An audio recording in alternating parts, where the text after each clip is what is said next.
Bien, continuamos, William, y vamos de inmediato a esa inquietud que tuve antes de ir a la pausa, de conocer y que nuestro público todavía te conozca, de dónde le llega a un joven preparado en muchísimas áreas ese vínculo con esta área específica de ese pilar nuestro que es el turismo, nuestras riquezas naturales. ¿Cómo viene eso, William? Sí, como tú mencionabas, yo de profesión soy ingeniero de telecomunicaciones, ingeniero telemático, como se llamaría. Eso tiene que ver con informática, telecomunicaciones, una carrera un poco extraña, vamos a decirlo así. Pero tiene una cualidad, oye, tengo muchos amigos ahora ya que están en esa línea, empresarios grandes. Sí, pues ese es el futuro. Claro, ahora mismo, el presente ya prácticamente. Bueno, sí, realmente el presente y el futuro es correcto. Pero yo me gradué de ingeniería de telecomunicaciones de la Pucamaima de Santiago. Me gustaba el tema tecnológico sobre todo y indagué un poquito, trabajé en el área, a pesar de que al final tomé una decisión que es lo que hago hoy día, que no tiene nada que ver, vamos a llamarlo así. A mí siempre me apasionó el tema de los viajes, desde muy temprana edad. Inclusive yo le atribuyo ese protagonismo al tenis de mesa, inclusive, que es el deporte que nosotros tenemos en común, que es lo que mencionábamos al principio. Y lo atribuyo al deporte porque eso me dio la oportunidad que con 12 años tuve la oportunidad de viajar a Cuba, a Guatemala, a Brasil, a Estados Unidos. O sea, un niño de 12, 13 años, ya mis padres tenían vamos a decir, la manera de decirme, mira, está bien, vete en esos entrenamientos, vete a participar en esos torneos. Me daban esa apertura. Entonces, desde muy pequeño tenía como esa inquietud de que cuando llegaba a esos países, yo veía que la gente comía diferente a lo que yo comía. Pero fíjate qué observación la tuya, un niño de 12 años, de 13 años, que lo que va es quizá a otra cosa, y tú te enfocabas me llamaba la en atención. la diferencia de ellos y de nosotros. Claro, sobre todo, nunca olvido un viaje que fui con 13 años a Cuba, un mes, fuimos a un entrenamiento. A un pueblito de Cuba. Cuba siempre fue una potencia. Sí, así mismo, no, y una anécdota rápida, yo nunca olvido en Cuba, sabes que nosotros llegamos, yo con 13, 14 años, llegamos nosotros con bulto, Nike, tenis de ping-pong, uniformado, tú sabes, de arriba abajo. Claro. Y entonces cuando llega el equipo que va a jugar contra nosotros de Cuba, vemos los niños con unas botas, con una franelita, o sea, por los escasos recursos que tenía Cuba. Y nosotros decimos, concho, y estos muchachos, entonces la raqueta como vieja, y yo decía, y estos muchachos sabrán jugar de verdad. Y cuando dijeron juego, ay, papá. Había un cubanito que le daba piña a lo más duro de nosotros. Claro, sí, no, o sea, es que ellos tienen un nivel de entrenamiento altísimo. Un cubano. Claro. Para que no se piense que estoy hablando en términos peyorativos para nada. Claro. No, mucho respeto, aún a pesar de la diferencia que pueda tener. Claro que sí, no, inclusive los mismos entrenadores de nosotros eran cubanos. Claro, y entonces es una ética de trabajo impresionante. Entonces, como que el mismo tema de yo estar un mes en Cuba, yo recuerdo que luego de los entrenamientos, pues yo me iba en una bicicleta con uno de los muchachos cubanos del equipo que me llevaban a pasear, ven a conocer esto, ven a conocer lo otro. Eso te va como abriendo la mente y me despertó como esa curiosidad de decir, wow, qué interesante sería uno tener la oportunidad de ver mundo. Pero yo decía, ¿cómo yo puedo monetizar esto? Entonces, conforme va pasando el tiempo, tengo la oportunidad de irme a España a hacer una maestría, que fue una maestría en negocios.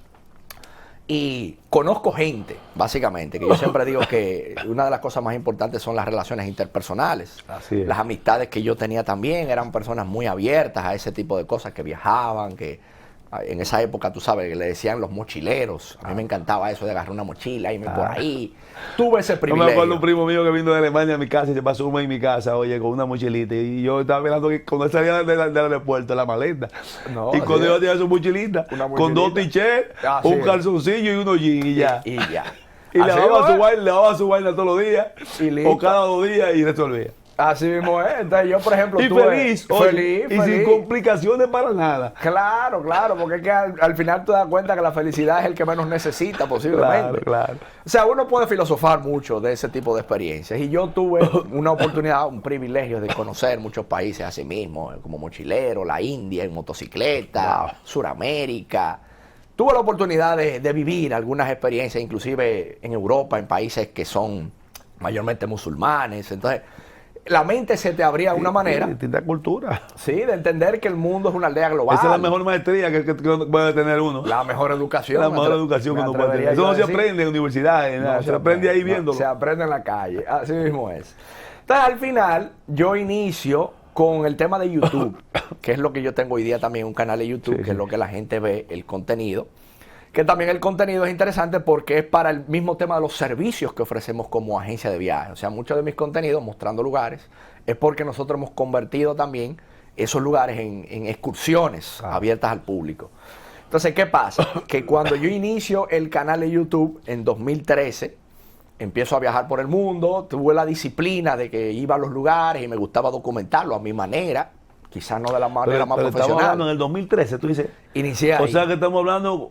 Tú eres ya casi 9 años. Un muchachito. No, pero tú eres un muchachito. Claro, sí, 20 y pico de años. Jovencito, empecé y me gustaba eso de contar historias, básicamente. Yo siempre he sido un contador de historias. A mi manera, como yo siempre digo, de la manera más orgánica con posible. la ventaja que tiene, por lo que yo veo, es que tú la cuentas y la visualizas también. Presentas imágenes, que eso logra captar mucho mayor interés, porque la gente...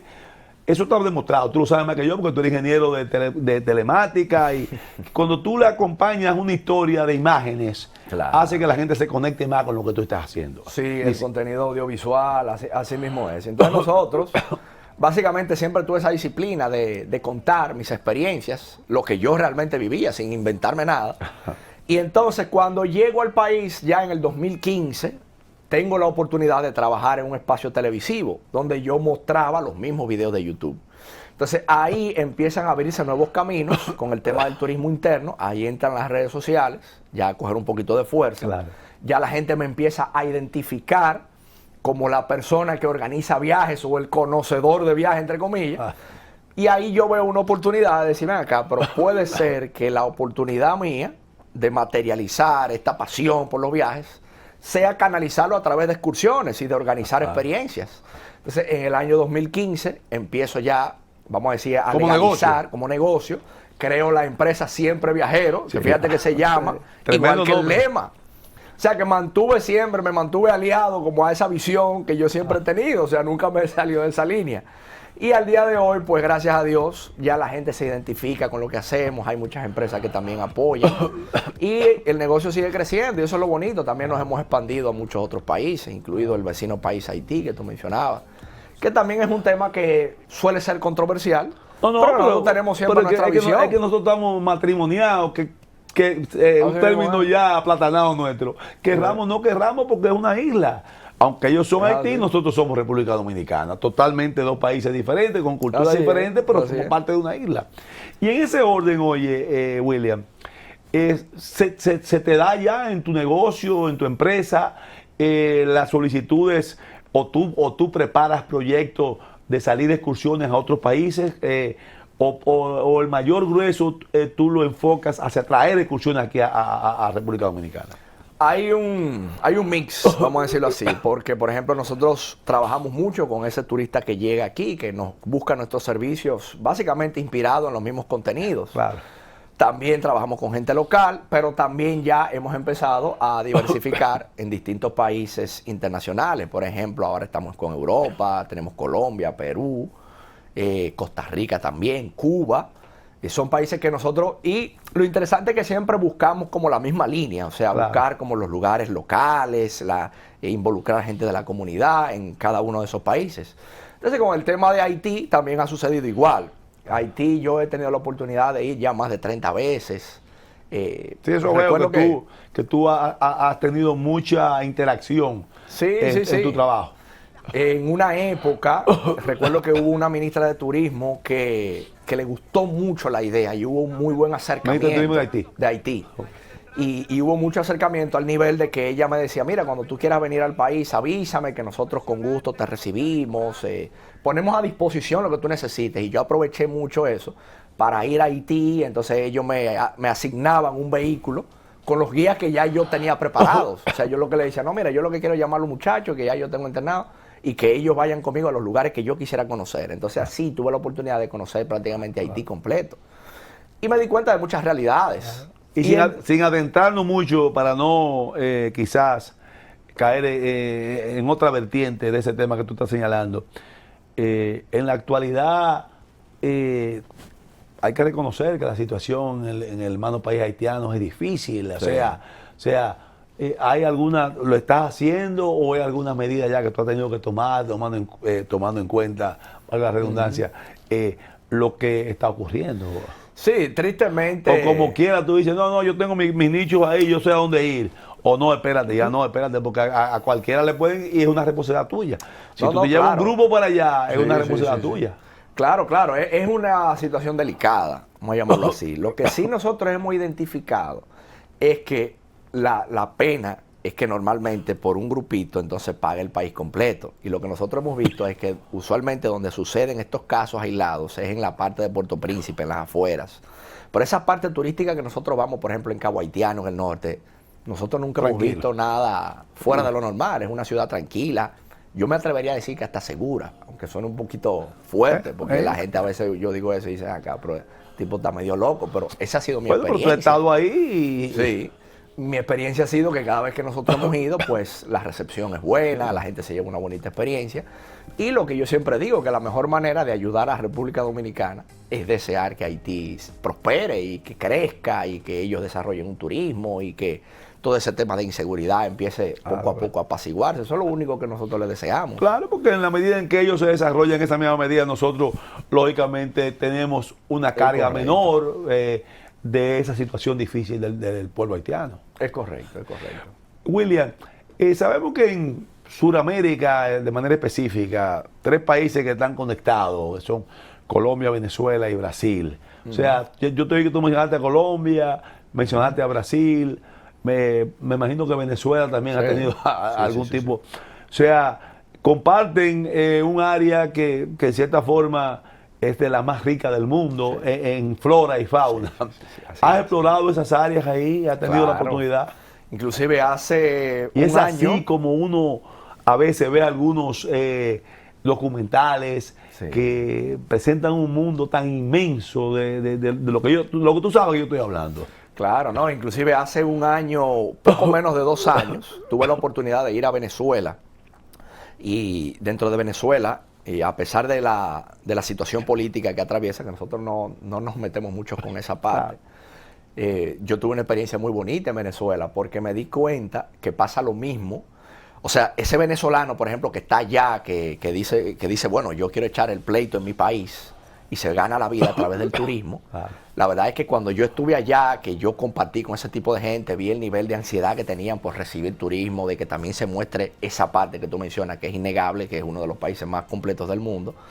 Yo decía, wow, qué interesante, o qué pena también que solamente se habla lo negativo de ese país, pero entonces este tipo de gente que está haciendo este trabajo tan bonito, de llevarte a conocer playas vírgenes, de llevarte a conocer, por ejemplo, yo que tuve la oportunidad de ir al Parque Nacional Canaima, donde está el Salto Ángel, que es la cascada más alta del mundo.